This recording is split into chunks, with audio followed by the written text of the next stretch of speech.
Damn, Savannah, that's a good ass question. Can we just clap it up? It was the craziest, best experience ever. Feel the fear and do it the fuck anyway. Amen. Like, just do it. How much, if you could ballpark, how much revenue was Just Add Hot Sauce generating at the time? Nothing. When I was like, okay, I'm going to quit, I was going to save 6 months of expenses. And for me, that was like $25K. I did the corporate thing. I landed my dream job. And I was just like, I think I'm not learning anymore. God is telling me something. The universe is showing me signs and I need to listen. Hey guys, welcome back to another episode of Your Hero's Journey, a holistic business podcast where we interview successful entrepreneurs on their business, not only tactically, but also mentally, spiritually, and emotionally. It's a holistic journey, as we know. Today, we have the founder of Just Add Hot Sauce, who is also a self-taught home cook, recipe developer, and host of Tastemade's new series, Spice Spice Baby. We have Alex Hill. Welcome. Thank you so much for being here. That was an amazing intro. I had to cover all of the accolades. I love it. Thank you. I'm so happy to be here. Thank you for sharing your space with us. Of Truly course. appreciate it. Of course. So, Alex, I want to start off with how you got into food. Yeah. You started cooking with your mom at just 12 years old. She let you go crazy, whatever you wanted to do. Did her research. I did. Just a little bit. Just a little bit. And it feels like that's really influenced your approach to how you approach food and culinary today. Yeah. Can you talk a little bit about that? I mean, my mom, I think every kid will say this about their mom, but my mom like flowed effortlessly in the kitchen. And I think that's how I really fell into my love of cooking, because of the way she was just so effortless in the kitchen. And I was actually, people don't believe this, but I was very shy when I was younger. And no one believes that. But I didn't do sports. Like, I did basketball for like 2 years. But like, I wasn't in like ballet or tap or anything. I was just shy and really like attached to my mom. So she saw that I was watching Food Network all the time. And she was like, do you want to try to cook? And I was like, yeah, I actually do. So my first dish was vanilla lime flan. Like, I will never forget it.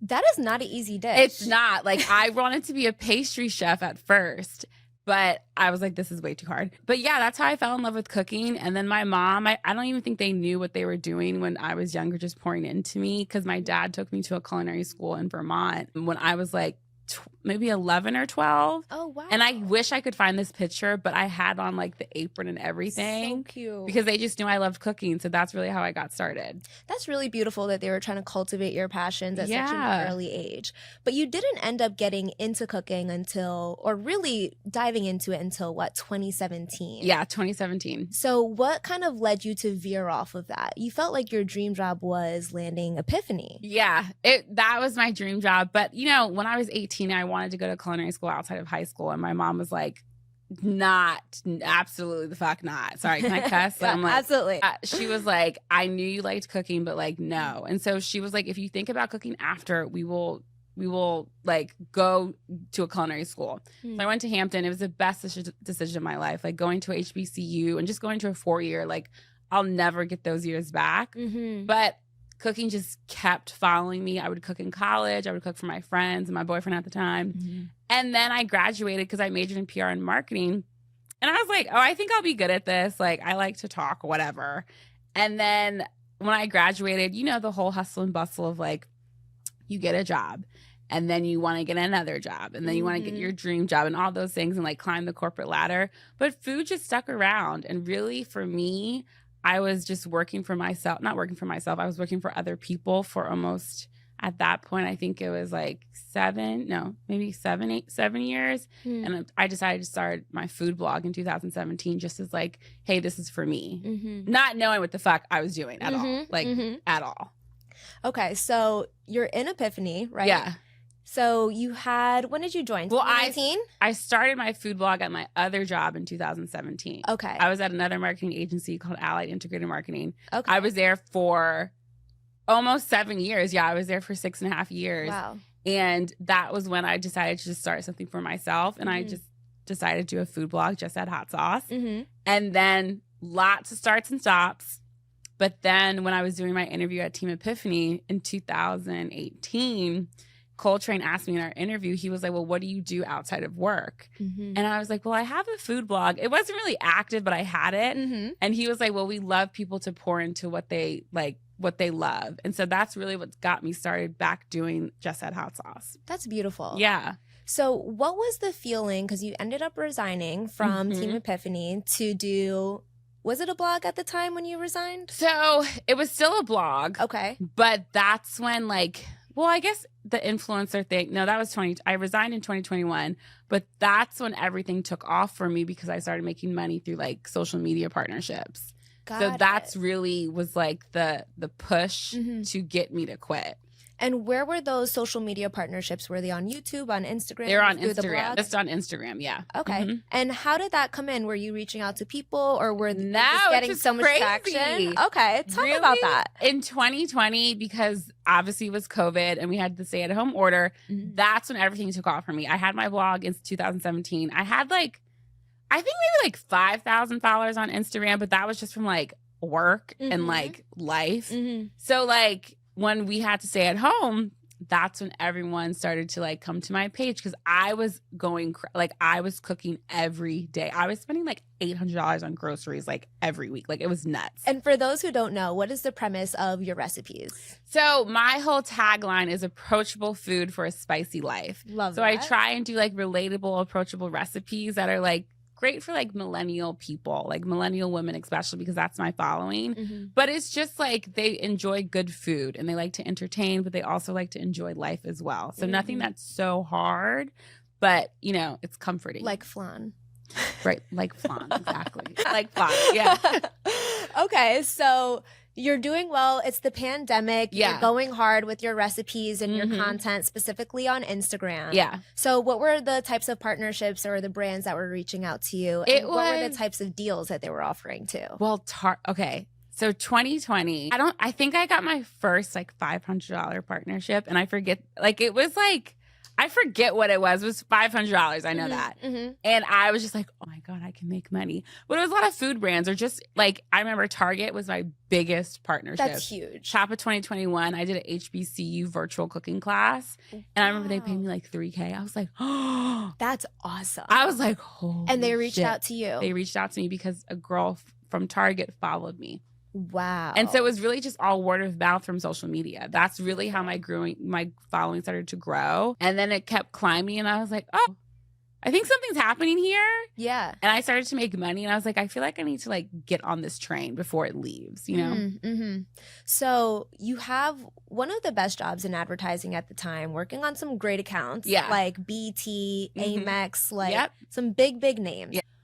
What was the moment for you where you decided to give that up and do entrepreneurship full time? Well, I had a panic attack in January 2021. And that's because Black Lives Matter started. We were a Black-owned agency.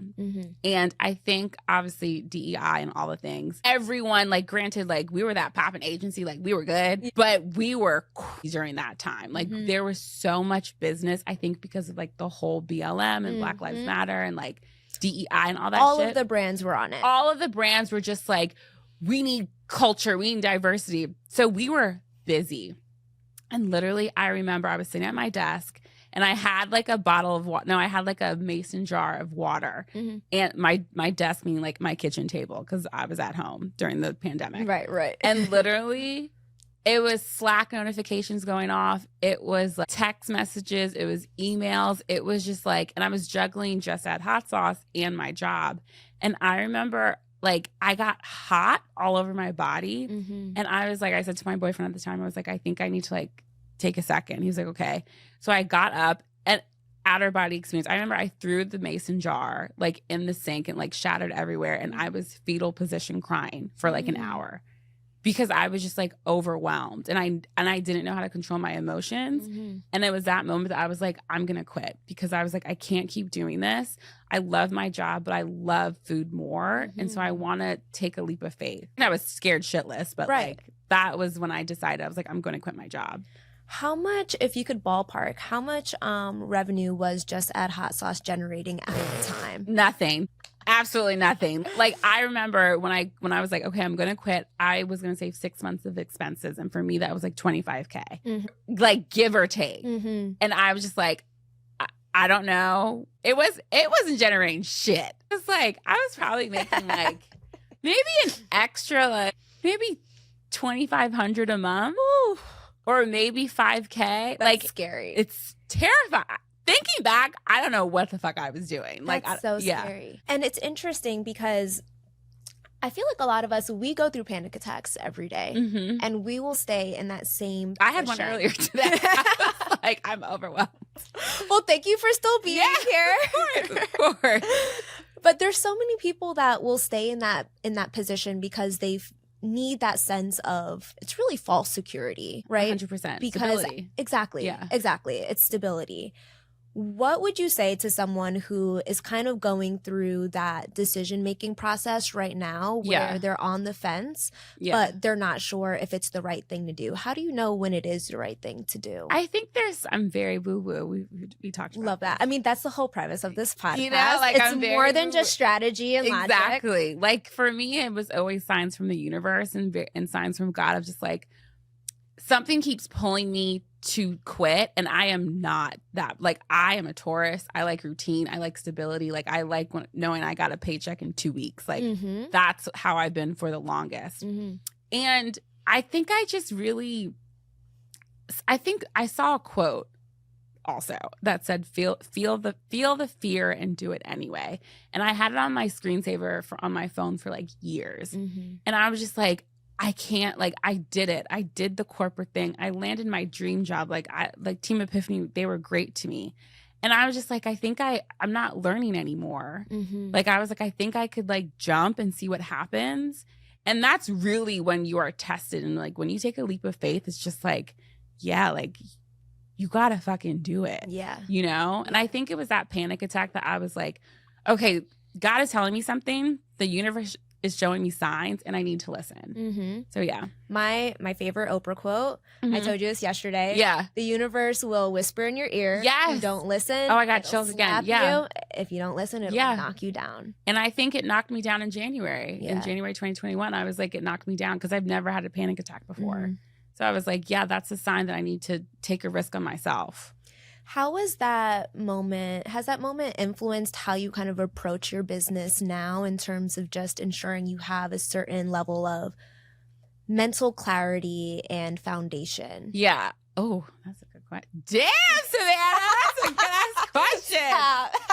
Shit. Girl. Damn, wait. So has that moment of the panic attack influenced how you approach your business now, ensuring you have like that balance and that emotional grounding and mental stability? I think for me, therapy is really important. We talked about this. Like, I have been in therapy for 6 years. I initially started for my relationship, and then it turned into like, I remember she told me, she's like, you have anxiety. I was like, what? And I was like, that's not true. And she was like, no, like, everyone has anxiety. It may not be to a scale where you need medication or whatever, but everyone has anxiety. And I think for me, like, being grounded is not just about money, but it's like mental clarity. So it's like, I'm in therapy every other week to just be like, okay, what am I feeling? And through therapy, I've learned to listen to my gut. I was not a gut person at all. And really what it took was a breakup, listening to my gut. But now when I'm in therapy, it's like, she's always like, what does your gut say when it comes to work? And it's like automatic now. Like, if my gut is telling me, because she's like, your gut is always the first thing that you're like, and it's sure. And so I'm so good at it now. In relationships, I'm still struggling. But like, with work, I'm like, okay, what does my gut tell me? And I think just having a clear mind, and it's not fucking clear all the time, but it's like having that like foundation of like, how am I feeling? What is my gut telling me? That's really what carries me into my work. Also, because like, some money is not good money. And like, is the money worth stress? Yeah, you know? Absolutely. Yeah. And with that, especially in social media, because you're grounded in content creation, as we know, there's new platforms every day, and then those platforms have new algorithms every day. So sometimes it can take flexing and bending. Mm-hmm. How do you find that balance of staying true to yourself, but also kind of working with the algorithm to ensure you're getting the maximum exposure? Yeah. I mean, even when Instagram was just pictures and then they transitioned to reels, I was like, what is this? I was like, because I think TikTok came out. But Instagram maybe like TikTok was first with the video. Reels was kind of like a reaction to TikTok. And I remember, and I only had a following on Instagram, and I was just like, well, I guess I have to learn. And I like looking back, I was like, damn, I really learned how to edit because like I did not know how to do that, and I didn't even know how to like edit pictures. And now I'm like, I know my eye when it comes to like food pictures. Don't ask me about anything else. But when it comes to food pictures, I can do. That's the only thing you need to know. You know? But it's like, I think you have to really just be like, okay, like this is a trend. Is it staying? And how can I like not even set myself apart, but I think that's where my marketing background comes in handy. It's like, okay, like what are people going to react to? And not just like, what's that clickbait shit? Yeah. Like, I don't want to just be, like, I don't want to be known for fucking clickbait. Right. Like, that's not what I'm here for. Like, and also, how sustainable is that? It's not. It's not. So for me, it's really just like, I want people to come here and actually, like, use my recipes and cook my recipes. Like, I remember when the whole thing of, like, the fast food shit it's still like that. And I was just like, oh my God, like, and then I saw other people replicating that. I was like, just let that person have that. So I really had to find my voice within like that 60-second, because at first it was just hands and pans. And then I was like, well, I feel like people relate to my personality. So maybe open with like a little phrase or like a little video of me trying food or like saying something. And that really stuck. So I was like, okay, I think I'm finding my rhythm within this whole content creation. So you wouldn't necessarily put yourself in an uncomfortable position where you're speaking throughout the whole duration of a video. Yeah. But it's just like little tidbits. Yeah. It's a little hook to get you like, oh, what is she cooking? That looks good. And then I'll go into like the 30 seconds of me cooking. But it's like, I think it's really have to figuring out like what's your voice within your own brand. And then when you have your voice within your brand, what is it looking like online? And how will it translate to the audience? I feel like you've done, well, not feel like, proof is in the numbers. I appreciate that. You have a great community. I do. And that's really, really important when it comes to being a content creator. Yeah. Because when those algorithms do change, your community is always going to be there and back you. Exactly. And I'm really, really thankful that I have such a strong community that like I know will support me. And it's just like through them posting pictures of the food that they make and like the DMs that I get, I'm just like, I know I have a very strong audience. It may not be large, like huge of millions of followers or Girl, you got over 10K. 10,000 is a lot. And the thing is, people always say, I'm like, imagine, because have you seen that quote where it's like, imagine if 500 people walked up to you and said, oh my God, I like your recipe. You'd feel overwhelmed. You feel overwhelmed. So it's like, people get really caught up in like the numbers and but it's just like, just imagine if that was in real life. You'd be like, what the fuck? Exactly. You know? Yeah, absolutely. So is there a way that do you feel like that kind of the community that you've built, was it naturally built, or did you actually take like really intentional tactical steps to ensure everyone stayed engaged? It was naturally built. That's like, beautiful. It was really naturally built. And I will say this, like I have obviously I'm Black and Puerto Rican. I'm a Black woman.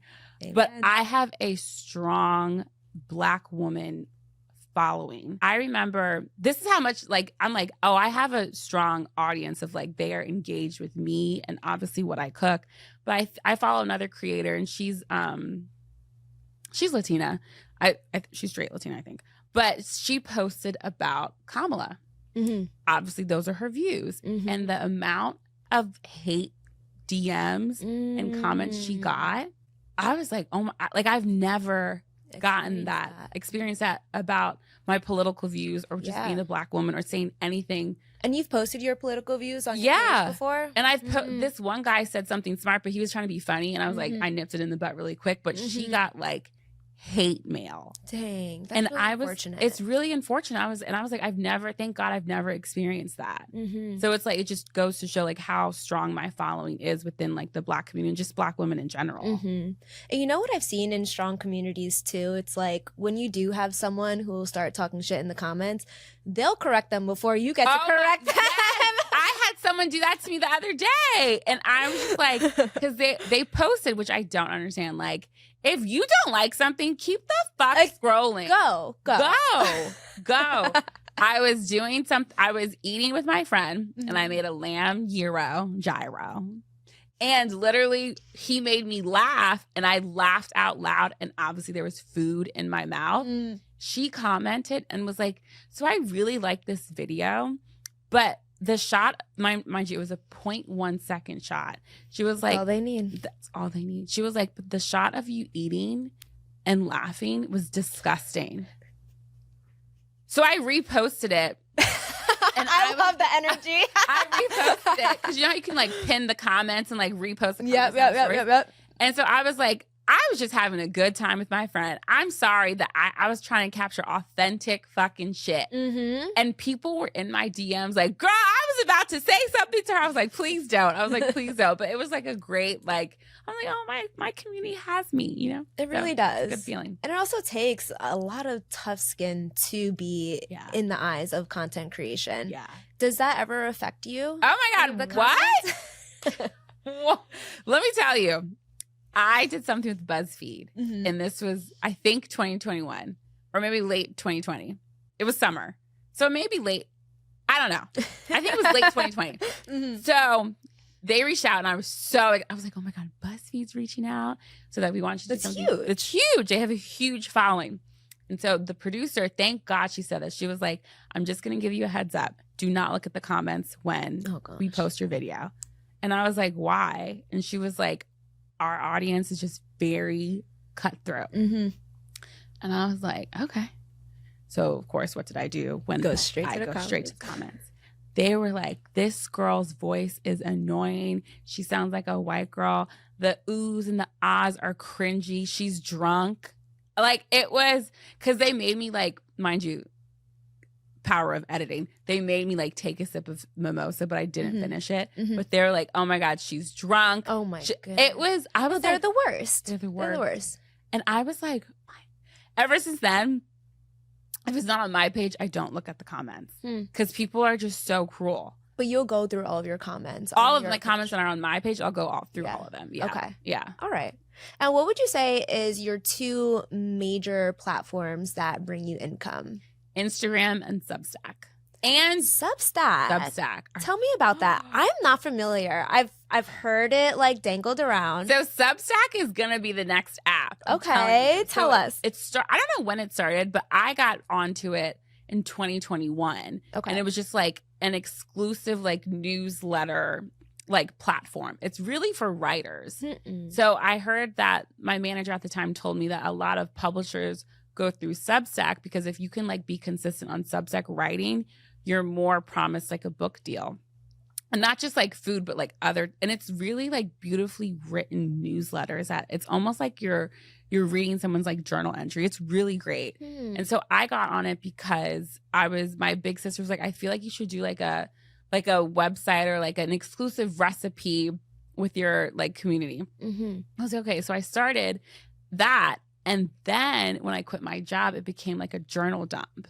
Like it just became like me being really vulnerable through Substack. And I gained a following just off that. Oh, wow. So it's not food related. No. So now it's food related. Like I would throw different like little, but mostly it was me talking about quitting my job, going through my breakup, moving to LA, and just like different moments in life that like I'm dealing with as like a mid-30s person, you know? Interesting. It kind of sounds like the modern day blog, essentially. Yeah, kind of. Yeah. Okay. It's great. Like I love it. And are you comfortable sharing the numbers that you see on a monthly basis? With Substack? Yeah. So I have 6,000 subscribers on Substack. Okay. And I have 400 paid subscribers. Okay, so some can be paid. Some can be paid. And okay, so it's kind of like, it sounds like it's a tiered subscription. And they just started, I just started doing paid in like May.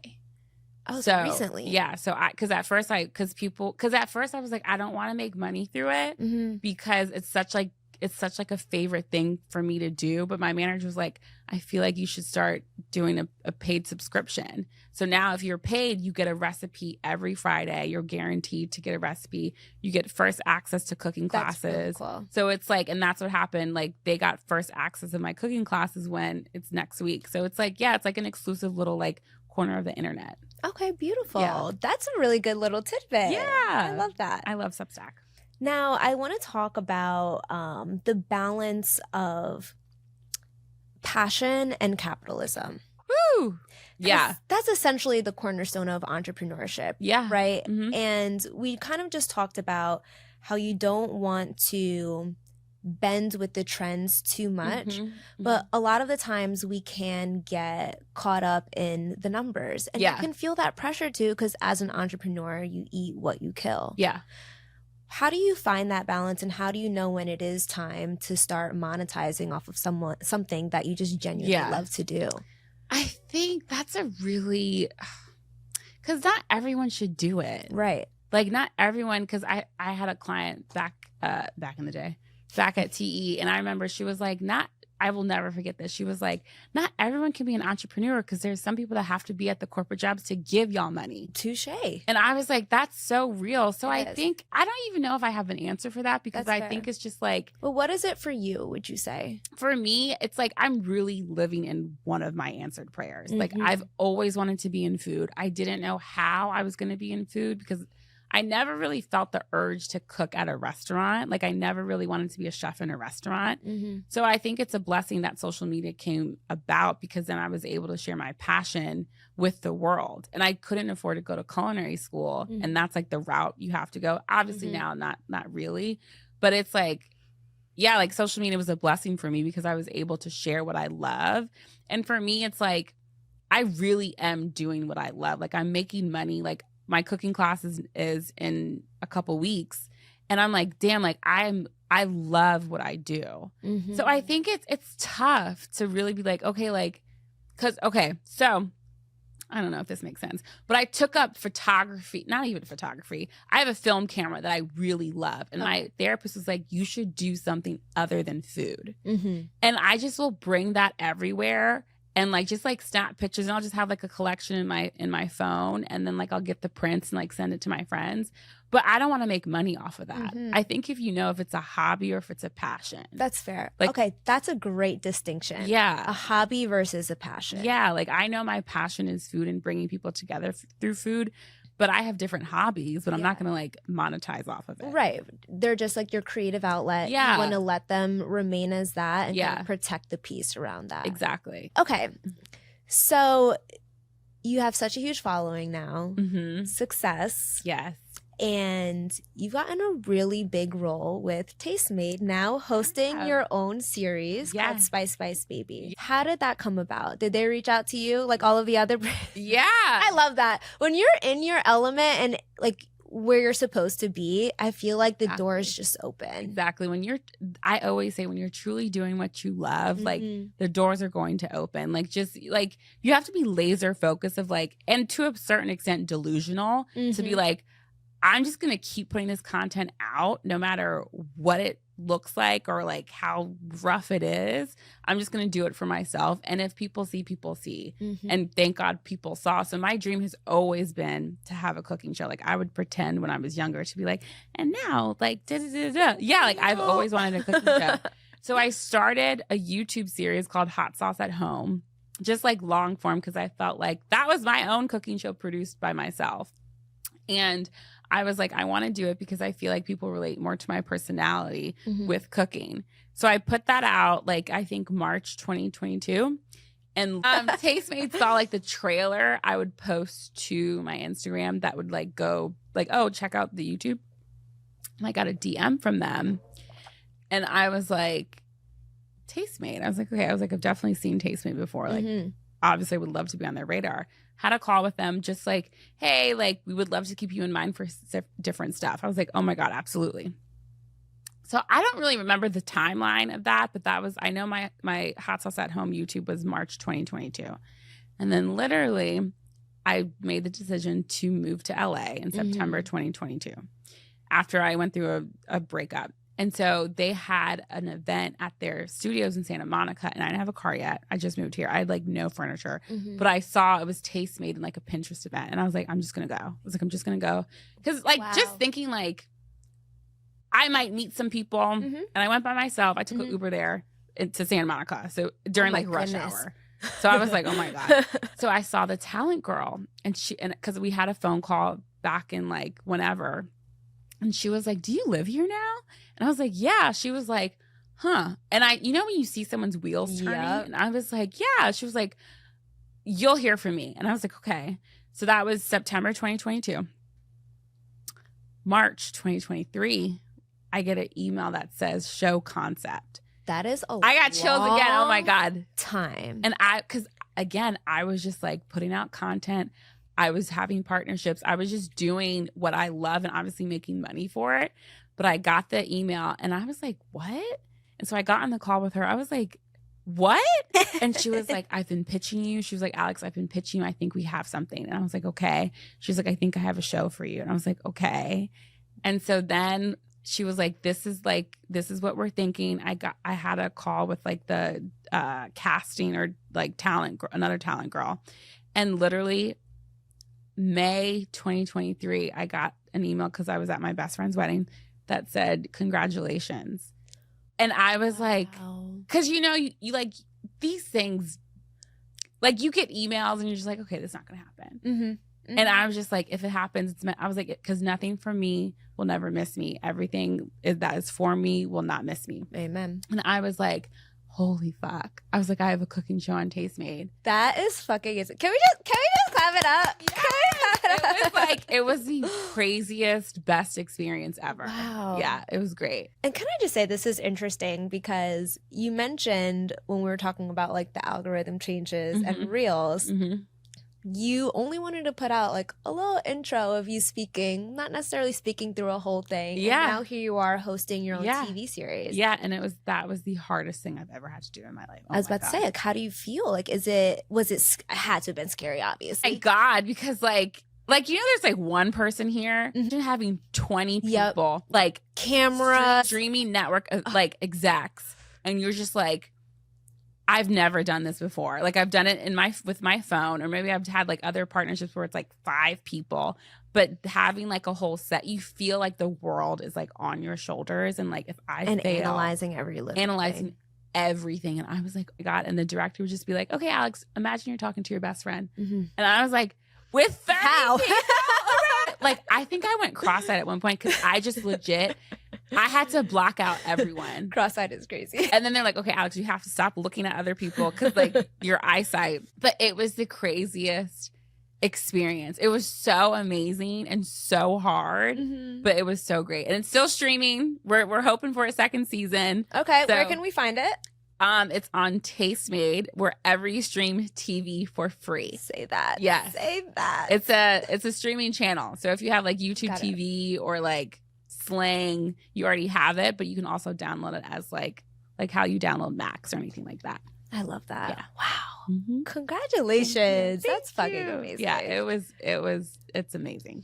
Okay, so originally I was going to ask you, where do you see Just Add Hot Sauce in 5 years? Yeah. But I feel like you are just so beyond the brand. It's like kind of Alex Hill, the brand now. Yeah.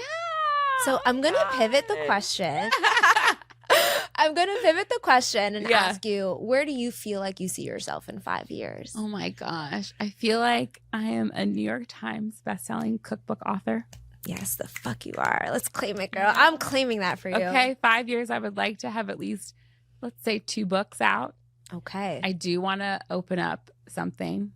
I want to open up like a small coffee shop cafe. Cute. I really want to get off the internet. Like, not like, obviously I know I have to be on the internet forever because it's marketing, but I want something tangible that lives outside of the internet and just like that people can like touch and connect with and like have forever. I mean, I feel like that's the natural next step. You've built such a beautiful community digitally. Yeah. So to be able to bring that in real life, I'm sure it feels like the natural next step. Hopefully, and be married with kids. Yes. I'm claiming that too for you and for me. Okay? Yeah. Okay, listen. All right. Tell your friends. Tell your friends. Okay, so you are in the process of your first cookbook. And it's been a fucking long process. I love it. We love the energy. It's been a long ass process. Oh my God. And you were telling me about agents. They've been interviewing you. You've been interviewing them. I never even knew that was part of the process. Not an easy Can process. you bring us into a little bit of the inside of that journey? Yes. So I also did not know about the process until I got in it. So basically, again, just like a cooking show, I've always wanted a cookbook. I was like, I am going to have a cookbook. So basically the first step is getting a literary agent. And that's not easy because it's like, one, you're like, where the fuck are they? Mm-hmm. And you're just like, how do I even connect with one? Right. It's really the universe of just putting people in your orbit and like being connected through like different people to then be like, it's a natural conversation. Like my friend Michael Arsenault, he has a book.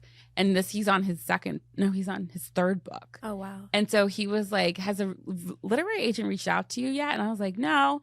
So he put me in contact with not his, but another one. She did not respond to me. This was like the third one. My first one, I was connected through this girl who had a literary agent at an event. And we were just talking. She was like, oh my God, I love what you're doing. You should connect with my literary agent. Like, what do you want? I was like, I want a cookbook. She was like, let me connect you with mine. That went nowhere. So that was the first one. The second one was my friends. That went nowhere. The third one was like I sent my pitch and that really went nowhere. Like I got feedback, but it was like, I was like, oh, so what happens after this? Like, and it was like nothing. So she said bye. Yeah, it was like she was like, she gave me feedback and I was like, okay, so what happens? Mm-hmm. This was like my fourth one at this point. I was just like, whatever. Mm-hmm. Like if it's for me, it's not going to miss me. And my friend, because I was on a call with her and she was like, if you want, I can connect you with mine. She's great. And I was like, okay. So I remember she was like, I'll connect you. And she didn't connect me immediately. And I was telling you, like, I am a Taurus. I'm stubborn and I don't like asking for help. Mm-hmm. And I was like, because it's a thing. I feel like it's also a Black woman thing. It's a thing of like, I got to rely on someone. Mm-hmm. And if you don't do it the first time, then like, you really don't want to help. Like, and it's just, you're internaling all this shit that's not true. Yep. And so I was like, Alex, you want a cookbook, you have to get a literary agent. So I literally followed up with her on email. I was like, hey girl, like if you're still open to connecting, because I was in my head like she probably doesn't want to connect. And she was like, oh my God, yes, totally forgot. I'll connect you. We connected on a Friday, had a call on Monday. She signed me on Thursday. Wow. And it was just like, and when I talked to her, it was so kismet and such like a great connection. I was like, you are meant to be my literary agent. When it's for you, it's for you. When it's for you, it's for you. And so now we're in the process. So basically, the first step is someone believing in you. And how long did that take for you? I talked to the first literary agent November 2022. Wow. Yeah. November 2022. Mm-hmm. And you secured your agent? July 2024. So it's really like, you're thinking back, you're like, you have to practice so much patience. And just like when it is for you, God will make your path clear. And faith too, yeah. Right? Mm-hmm. Because getting those no's, like a lot of people would take that, oh, maybe this is a sign that this isn't for me. Oh my God, that was me so many times. But there was something that was obviously calling you back, right? Like, I was just like, I know what I have to offer and I know what I offer my community. I was like, I know I'm going to get a cookbook deal. I just have to have faith. Mm-hmm. So it's also about being confident in yourself and the products that you're offering. Exactly. Wow. That actually, I'm rereading The Alchemist right now. Have you read that book? I love that book. I read it when I quit my job. And the intro, he says how, you know, he took his book to a Brazilian publisher. Yeah, I need to actually read it again. Girl, yeah. that's like a yearly read. It's got to be a yearly read. No, for real. When I read it, at first I was like, I don't fucking get this book. Right. And then I got into it. I said, oh, I get this book. The signs. Yeah. Girl. Yeah. And then he took it to what? An American publisher? I think it was 2 years later too. Yeah. And then next thing you know, it's like, here we are reading it centuries later. It's still like on the bestseller. Yes. It's yes. nuts. Yeah. That's beautiful. Okay. So we're going to start to close out. Okay. I always like to close out with similar questions for all of our guests. Okay. So the definition of purpose is the reason for which something is done or created or for which something exists. Do you feel like you're currently living within your purpose? 100%. And what do you feel like your purpose is? My purpose is not just food, but it's bringing people together through food. Amen. I think food is a medium. I think building community is really my purpose. That's beautiful. Yeah. Now, if you could give one piece of advice to someone who wants to start a culinary business or be in content creation or just do what Alex Hill does, what would your advice to them be? Feel the fear and do it the fuck anyway. Amen. Like, just do it. Like, fail forward. Literally, like, just do it. Like, I have my cooking class in a couple weeks and I'm terrified. But mind you, I've done this so many times. So it's like, I know, like, when you still get nervous about things, like, you're doing something right. That's when you know, like, you're walking in your passion. Yeah, exactly. I get nervous before these things every time. Yeah, it was like I was talking to it was my mentor, and I knew him for 10 years, and I'm like, why am I nervous to speak to this man? It's because you're just like, you want to do well, and you're like overthinking. So yeah, I get it. Yeah. Well, Alex, thank you so much. This has been amazing. Thank you for sharing your space and your story with us and all of your insights into your journey. It's truly beautiful to see how you've grown and really built a community for us Black women. We don't always have. Listen, I shouldn't say amen with the fucking, but amen, literally. Yeah. That's what I'm, my audience is Black women, and I thank you. We thank you. Thank you, girl.